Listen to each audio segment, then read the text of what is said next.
நிறைய பேர் சிசேரியன்னு சொல்லப்பட்டவங்க, அதே நேரத்தில் கருவாய் வந்து திறக்கலை, இல்லை ஏதாவது தொந்தரவு இருக்கும், அது வந்து நார்மல் இல்லாமல் நம்ம சிசேரியன் பண்ணிடலான்னு முடிவு பண்ண பிறகு டெலிவரி டேட்டுக்கு முந்தின நாள் அபான முத்திரை வச்சு ஸ்மூத்தாக டெலிவரி ஆனவங்க நிறைய பேர் இருக்காங்க. டாக்டர்ஸ் ஆச்சரியப்பட்டிருக்காங்க. அதுக்கான வாய்ஸ் ரெக்கார்டிங் எல்லாமே நம்மகிட்ட இருக்குது. டாக்டர்ஸ் வந்து எப்படிமா எதிரமா மேஜிக்காமா, நேற்று வரை கருவாய் ஓப்பனே ஆகலை, முத்திரை பண்ண பிறகு ரொம்ப லகுவா எந்த விதமான சிரமமும் இல்லாமல், என்னுடைய சொந்த நாத்தனார் பார்த்தீங்க அப்படின்னா எந்த விதமான ஒர்க்கும் இல்லை, செடன்டைல் லைஃப் ஸ்டைல்,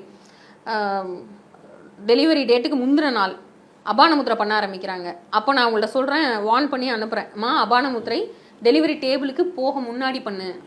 அபான முத்திரை பண்ண ஆரம்பிச்சேன்னா அந்த கருவாய் வந்து டக்குன்னு ஓப்பன் ஆகிடும்.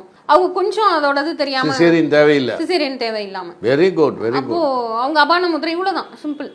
இங்க திரும்ப ரஜினி சாரை பத்தி பேசினாலும் அந்த மாதிரியே தான் நிறைய பேர் பாபா ஆனா அவர் இப்படி வச்சிருப்பாங்க, இப்படி இல்ல, நுனி நுனி தொடணும்.